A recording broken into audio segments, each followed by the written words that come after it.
এই সমুদ্র সৈকতের একটা আকর্ষণীয় পার্ট হচ্ছে বিচ পাই কারগুলা।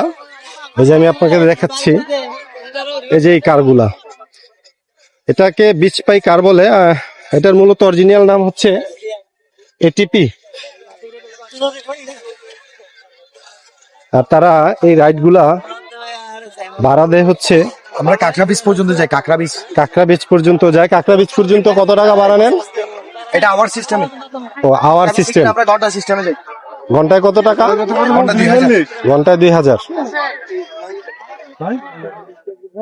এই কারগুলা ঘন্টায় 2000 টাকা ভাড়া নেয় ওরা। কাঁকড়া বিচ পর্যন্ত তারা যায় এবং হচ্ছে প্রতি, যেমন এখান থেকে সুগন্ধা বিচ থেকে আপনি যদি কলাতলি বিচ পর্যন্ত যান, সেই ক্ষেত্রে 200 থেকে 400 টাকা তারা চার্জ করে থাকে। মানে প্রতি বিচে 1 কিলোমিটার করে দূরত্ব, এই দূরত্ব 200 থেকে 400 টাকা তারা চার্জ করে থাকে।